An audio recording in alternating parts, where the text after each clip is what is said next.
मैंने एम्स के अपने 4 टॉपर दोस्तों से पूछा कि अगर आप सिलेबस कंप्लीशन के जस्ट बाद में विदाउट एनी रिवीजन अगर वो नीट का फाइनल पेपर दे देते तो उनका फाइनल स्कोर क्या आता, और उनका जवाब सुन के आप शॉक हो जाओगे। उन सभी का आंसर यही था कि वो शायद से 400 टच कर दे या फिर 300 से भी उनका स्कोर कम आ जाए। तो सिलेबस कंप्लीट करना और उसके बाद में सिक्वेंशियली रिवाइज करते हुए फुल सिलेबस टेस्ट तक जाना, ये कंप्लीटली डिफरेंट गेम है। और इसके लिए जो भी चीजें करनी होती है फाइनल मंथ्स के अंदर, उसी बारे में एक मैंने प्लान बनाया है आपके लिए। मैं हूँ डॉक्टर संकल्प Salunke, intern eight AIIMS Bhopal.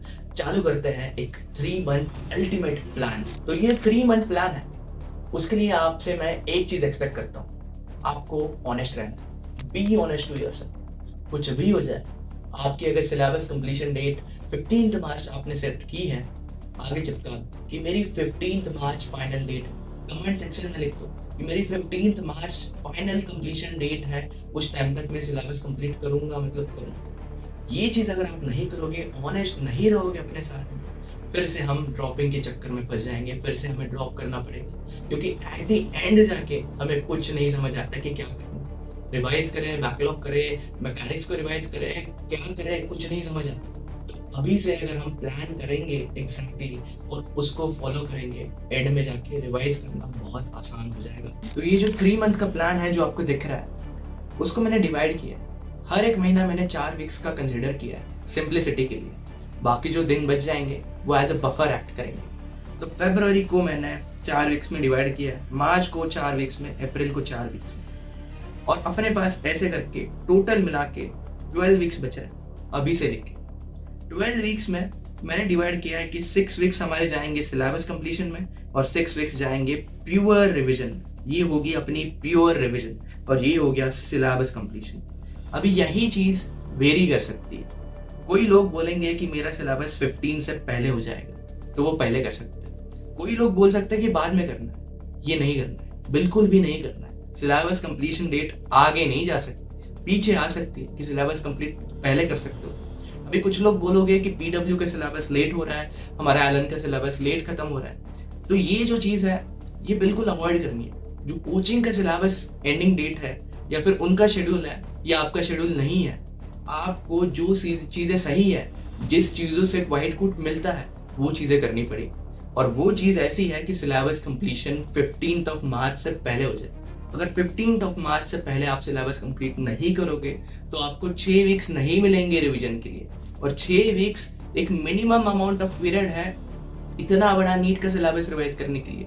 देखो, नीट एक टास्क है पूरी A to Z वाली इंफॉर्मेशन याद रखने का इकट्ठा। कोई भी अगर 6th क्लास का बच्चा भी आ जाए, उसको मैं बोल दूं कि बायोलॉजी का 10 चैप्टर आज याद कर ले, कल मैं तेरे से पूछ लूंगा, तो उसको 10 में से 5 तो आ ही जाएंगे। वो कोई टास्क नहीं है।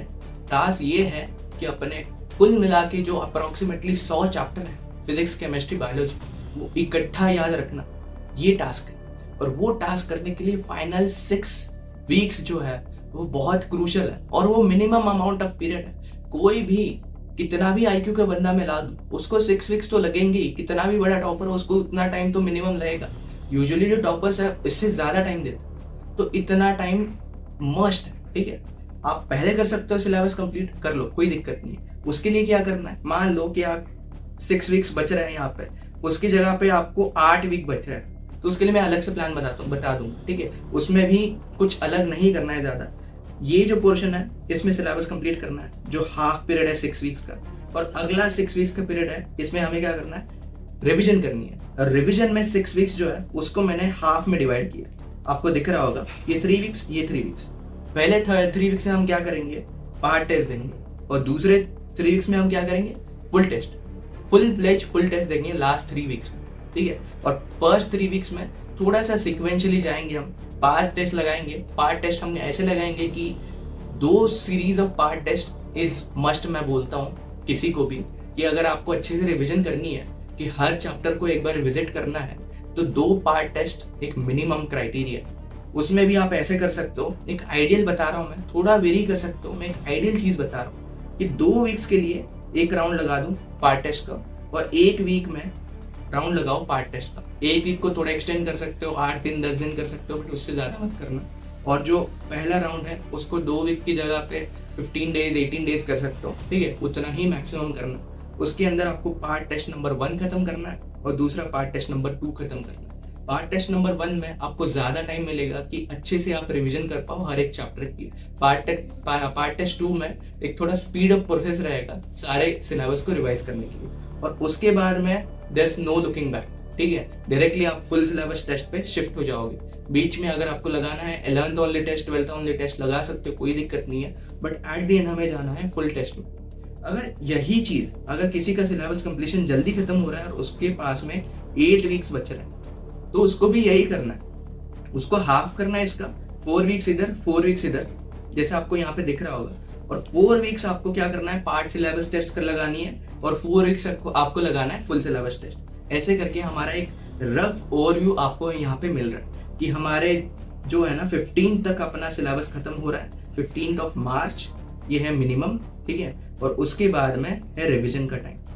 जो ड्रॉपर्स रहेंगे उनको ये बात अच्छे से समझ आ रही होगी, एंड में रिवीजन करना कितना इंपॉर्टेंट है वो उनको रियलाइज हो रहा होगा, बट एट द एंड जो कोचिंग का शेड्यूल है उसके अंदर फंस जाता है और उनको एट द एंड फिर से रिवीजन के लिए टाइम नहीं मिलता और फिर से वो ड्रॉप करने के कगार पे आ जाते हैं, ठीक है। तो ये मिस्टेक हमें बिल्कुल अवॉइड करनी है। अभी बात आते हैं ये सिलेबस कंप्लीशन एरिया में कि कैसे करेंगे सिलेबस खत्म, कि कोचिंग का तो लेट खत्म हो रहा है, हम कैसे करेंगे। तो साथ साथ में आपको पैरेलल ट्रैक्स लगाने पड़ेंगे। ये कोई नई बात नहीं है, ड्रॉपर्स को पता है, बहुत लोगों को पता होगी चीज। क्या करना है कि जो कोचिंग का सबसे एंड वाला सिलेबस है उसको हमें पहले देना है, और वो ऐसे अलाइन करना है, एक शेड्यूल बनाना है कि हमारा सिलेबस जल्दी खत्म हो जाए, कि उनका जो एंड में था वो हम पहले करेंगे, फिर ऐसे करते करते हम उल्टा चलते आएंगे, वो सीधा चलते आएंगे, और एट द एंड हमारा सिलेबस जल्दी खत्म हो जाएगा कोचिंग से, ठीक है। कोचिंग को ऐसा नहीं कि पूरा छोड़ देना है, ठीक है, अपना एक शेड्यूल बनाना है, हम उसको अच्छे से फॉलो करेंगे, और साथ में जो कोचिंग है उसको कॉम्प्लीमेंट्री करेंगे। ये कॉम्प्लीमेंट्री जो कोचिंग में चल रहा है वो भी हम ध्यान देंगे थोड़ा बहुत, ठीक है, और अपना जो चल रहा है उस पर हम ज्यादा फोकस करेंगे। ये अपना ऐसा रहेगा सिलेबस कंप्लीशन फेज। अभी उसमें हम क्या करेंगे, सिलेबस कंप्लीट करना है एक तो चीज, दूसरा कई लोगों के बैकलॉग्स रहते हैं कि 11th का मुझे ये चीज नहीं आता, मैकेनिक्स मैंने पढ़ाई नहीं है, मैंने ये चीज छोड़ी दी थी, तो वो लाके यहाँ पे शेड्यूल में फिट करना है 15th ऑफ मार्च। देखो अगर आप प्लान नहीं करोगे ना तो आप पीछे फंस जाओगे, कभी आपको रियलाइज ही नहीं होगा कि आपका कितना सिलेबस बचा है और कब तक आपका सिलेबस खत्म होना चाहिए। तो सबसे पहली स्टेप्स तो यही है कि आप प्लान करो कि कब तक आपका, मतलब आपके पास कितना टाइम है। अगर आप प्लान करते हो, एक बार पेपर पे आ जाती है चीज़ें, तो आपको रियलाइज होगा कि आपको वेस्ट करने के लिए 1 मिनट भी नहीं है। अगर 1 मिनट भी आप वेस्ट कर रहे हो तो वहाँ से आपका नीट में से 4 मार्क खत्म हो रहे, 5 मार्क खत्म हो रहे, ठीक है। तो हम पहले करेंगे सिलेबस, साथ में हम बैकलॉग का मैनेजमेंट करेंगे कि पिछला जो भी छूटा था, फिर उसके बाद में हम वीकनेसेस देखेंगे। कुछ लोगों को ऐसे रहता है कि कोई चीज़ फ्लूइड मैकेनिक्स उन्होंने पढ़ी है बट आती नहीं। मेरा ऐसे था, फ्लूइड मैकेनिक्स मेरे को एंड तक नहीं आता था, तो वीकनेस हमें एडजस्ट करनी है इसी पोर्शन में, ठीक है। इसमें से जितना ज़्यादा तुम एडजस्ट कर सकते हो उतना ज़्यादा अच्छा है। नहीं हो रहा है, आगे आपको टाइम मिल रहा है, ठीक है, बट उस पर डिपेंडेंट नहीं रहना है। कुछ भी हो जाए हमें ट्राई करना है कि सिलेबस, बैकलॉग, वीकनेस, ये सारी चीज़ें मस्ट अपनी हो जाए 15 मार्च तक। ये लोगों को बहुत ज़्यादा लग रहा होगा कि इतना कैसे कर सकते हैं, बट ये हार्श रियलिटी है आपके लिए कि ये करोगे तभी जाके नीट होगा। लास्ट बारी में ये नहीं किया था तभी अपना नीट क्रैक नहीं हुआ था। अगर आप ड्रॉपर हो उनके लिए मैं बता रहा हूँ, ठीक है। उसके बाद में अगर टाइम मिलता है पैरेलल रिवीजन स्टार्ट कर दो। पैरेलल रिवीजन में अगर आप मेरे से पूछोगे कौन सा सब्जेक्ट आपको इस टाइम पे करना चाहिए पैरेलल रिवीजन के लिए, तो वो होगा फिजिक्स एंड फिजिकल केमिस्ट्री। इसका अभी बहुत लॉजिक है, ठीक है, कि इस टाइम पे फिजिक्स, फिजिकल केमिस्ट्री क्यों करना। अगर आप इस टाइम पे रिवीजन के लिए एक्स्ट्रा टाइम में बायोलॉजी उठा लेते हो तो शायद से ऐसा होगा कि 1-2 महीने बाद फिर से आप बायोलॉजी भूल जाओगे। तो हमें स्मार्ट वर्क करना, ठीक है, कि अपना जो टाइम है वो बहुत ज़्यादा कीमती है। आप 1 महीने में जितनी पढ़ाई करोगे वो एक नॉर्मल बच्चा जिसके पास में कोई स्ट्रैटेजी नहीं है उसके 4 महीने की इक्विवेलेंट होनी चाहिए। ये पॉसिबल है। अगर आप स्मार्ट स्टडी करते हो, अपने आवर्स बढ़ाते हो, तो आराम से आप उसके 4 गुना पढ़ाई कर सकते हो, ठीक है। तो आपको क्या करना है, फिजिक्स एंड फिजिकल केमिस्ट्री करना है, क्योंकि ये चीज़ें कंसेप्चुअल है। ये आप एक बार रिवाइज करते हो तो आपका कॉन्फिडेंस बढ़ता है कि यार ये तो हो चुका है अपना। Biology, organic chemistry, inorganic chemistry, ये जो चीज़ें हैं ना, ये तो जितनी बार रिवाइज करोगे उतनी बार कम ही है। और एंड में जितना आप टेस्ट लगाओगे उस टाइम पे जितना पढ़ोगे उतना आप कर लोगे और उसका आपको ज़्यादा टेंशन नहीं आएगा। आपको एंड में टेंशन आता है फिजिक्स और फिजिकल केमिस्ट्री का, और वो टेंशन की वजह से आपके बायोलॉजी मार्क खा देते हैं, मतलब मार्क चले जाते हैं उसके यहाँ से। ठीक है, तो इसके लिए हम पैरेलल रिवीजन स्टार्ट करेंगे, रिवीजन फिजिक्स और फिजिकल केमिस्ट्री के लिए। ये रहेगा सिलेबस कंप्लीशन फीस। ठीक है, ये आपको करना है, मतलब करना है, और एक सिलेबस कंप्लीशन डेट फिक्स कर लो। फिक्स मतलब फिक्स कर लो, और जो भी आपकी डेट है ना नीचे डाल दो कमेंट सेक्शन में। ठीक है, ये मेरा सिलेबस कंप्लीशन डेट ये है और मैं उससे स्टिक रहूँगा। ठीक है, उसके बाद में आता है pure revision fees. Pure revision, इसमें हमें सिलेबस कंप्लीशन के पीछे नहीं भागना। ठीक है, इसमें हमें प्योरली रिवीजन करना है। अगर एक आध दूसरा चैप्टर फंस गया है, अपना रह गया है, तो वो हम पार्ट टेस्ट के एरिया में ट्राई करेंगे कि वो खत्म हो जाए। ठीक है, बट बाकी अपना प्योर फोकस रहेगा रिवीजन पे। ठीक है, इसमें हम क्या करेंगे, जैसे कि मैंने बोला था, पार्ट टेस्ट करना है इनिशियल 3 वीक, और लास्ट 3 वीक्स में हमें करना है फुल टेस्ट। और पार्ट टेस्ट में भी डिवीजन कैसे मैंने बोला था कि 2 पार्ट टेस्ट लगाना है हम। ठीक है, 2 पार्ट टेस्ट की सीक्वेंस लगाना है, तो उसको हम कैसे डिवाइड करेंगे, रफली 2 वीक्स में एक पहला पार्ट टेस्ट और नेक्स्ट 1 वीक में दूसरा पार्ट टेस्ट, ऐसे हमें करना है। ये थोड़ा सा एक्सटेंड कर लो, ये थोड़ा सा इम्प्रैक्टिकल हो रहा है मुझे पता है, बट यहाँ पे हमने बफर डेज रखे थे, हर महीने को हमने 4 वीक्स कंसिडर किया था, वो मिला के एक फाइनल टाइम टेबल आपको खुद से बनाना पड़ेगा। ठीक है, तो ये था अपना फाइनल 3 मंथ प्लान। जाते जाते मैं एक चीज कहना चाहता हूँ, देखो आपको डेस्परेट रहना पड़ेगा। अगर कोई बंदा मेडिकल सीट के लिए बहुत ज्यादा डेस्परेट है, हद से ज्यादा डेस्परेट है, तो वो वॉशरूम में जाके भी पढ़ ले। बट अगर आप डेस्परेट ही नहीं हो, आपको लगता ही नहीं है कि आपको मेडिकल सीट चाहिए, तो आप स्टडी टेबल पे जाके भी पढ़ाई नहीं करोगे, प्रोक्रेस्टिनेट करोगे। तो एक डिफरेंस है बस डेस्परेशन का, कि आप कितना ज्यादा चाहते हो मुझे मेडिकल सीट चाहिए, मतलब चाहिए, व्हाइट कोट चाहिए, मतलब चाहिए। अगर आप डेस्परेट रहोगे, हर एक सेकंड पढ़ना चालू कर दो।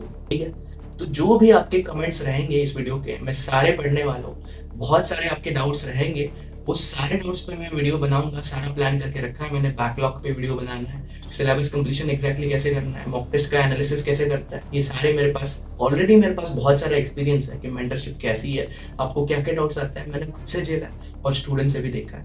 उन सब पे वीडियोज आएंगी, और आपको जो भी वीडियोस चाहिए वो कमेंट सेक्शन में डाल दो, एक बार मैं कमेंट पढ़ूंगा। वीडियो अच्छा लगे तो लाइक कर देना, मेंटर मी चैनल को सब्सक्राइब कर देना, क्योंकि बहुत सारे अभी वीडियो मैं बनाने वाला हूँ इस पर। चलो, थैंक यू, बाय।